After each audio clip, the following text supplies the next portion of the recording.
तर WhatsApp guys कशा आहात तुम्ही सगळे. आय होप तुम्ही सगळे चांगले असणार. तर मित्रांनो आज सकाळी उठून असली थंडी वाजते ना कोल्हापूरमध्ये. आता आपण अजून ज्योतिबाचं दर्शन वगैरे काय घेतलेलं नाही, अजून आंघोळ पाणी करायचं आहे. पण उठल्या आम्ही आधी चहा बी पिऊन आलेले आणि अजून काय दादाही उठलेले नाहीत. त्यामुळं आता जरा गाडीतच बसतो जरा वेळेसाठी. त्यानंतर ज्योतिबाचं दर्शन करायला जाऊया. ज्योतिबाचं दर्शन करताना असं वाटतं की आज खूप गर्दी असेल, कारण आज रविवार आहे. तर मित्रांनो आंघोळ बिंघोळ करून फ्रेश होऊन आता आम्ही निघालेलो आहे दर्शनाला. इथं पप्पांच्या मित्राचं घर होतं, तिथं आम्ही फ्रेश झालो आणि आता दर्शनाने निघालो आहे. रविवारमुळं गर्दी तर असणारच आहे, त्यामुळं रांग किती असेल मोठी काय सांगता येते. थंडी वाजते मित्रांनो, उन्हात आलेलं आहे बरं वाटतं.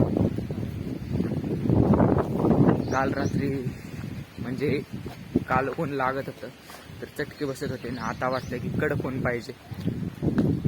मित्रांनो इथनं व्ह्यू बघा कसला भारी येतोय आणि इथं बघा हे खाली तलाव आहे, कसलं शुद्ध पाणी दिसतंय. आणि इथून खाली उतरण्यासाठी पायऱ्या पण आहेत. मग आता खाली गेल्यानंतरच ज्योतिबाचं मंदिर. माझ्या मागं तुम्ही बघू शकता किती छोट्या छोट्या गल्ल्या आहेत. इथनं गाडी बिडी मोठी तर अजिबातच बसणार नाही. एकदम इथं गावाची फिलिंग आहे, म्हणजे आपण खेडेगावातच. आता ज्योतिबाला सगळे गुलाल उधळतात. त्यात दादाने घातलाय पांढरा शर्ट. आता दादाचा पांढरा शर्ट गुलाबी होईना म्हणजे बरं. त्यामुळे आधीच मी पप्पांनी लाल शर्टच घातला होता, कारण गुलालच भरणार आम्हाला माहितीच आहे. ह्या चप्पलच्या स्टँडवर आता आम्ही चप्पल काढतोय. मित्रांनो आता आपण एंट्री करतोय ज्योतिबाच्या मंदिरात.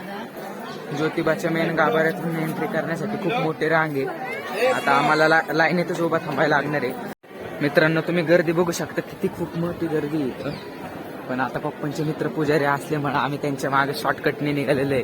बहुतेक आता त्यांच्या मागे गेल्यामुळे आमचं दर्शन लवकर होईल.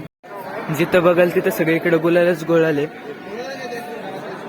तर मित्रांनो पप्पांच्या मित्राच्या ओळखीने आता आम्ही घुसले शॉर्टकटने. तर आता आमचं दर्शन लवकर होईल, कारण इथं काय गर्दी नाही. ही रांग स्पेशली पुजाऱ्यांसाठी असती, पण याच्यातून आता आम्ही घुसतोय. सगळीकडे गुलाले.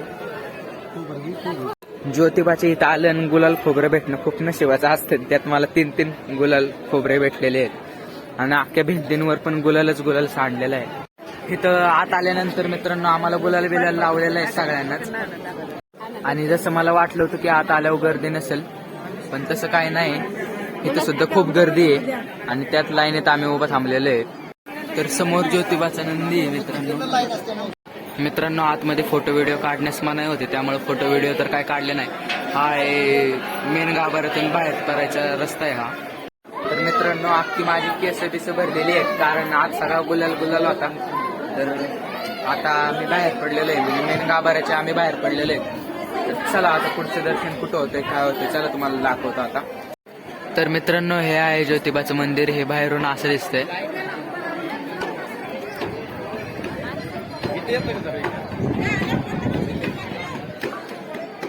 तर मित्रांनो आता आम्ही चौघं निघालोय कामधेनूचं दर्शन घेण्यासाठी. तर कामधेनू पण तुम्हाला दाखवतो आणि तुम्हाला ज्योतिबाच्या काळात जी तोफ होती ती पण दाखवतोय. तर मित्रांनो ही आहे त्या काळातील तोफ. तर मित्रांनो हे आहे कामधेनू प्रसन्न देवी. आता हिचं दर्शन झाल्यानंतर आम्ही पडणार आहे बाहेर. इथून पण कसला भारी व्ह्यू येतोय मित्रांनो, तुम्ही बघू शकता.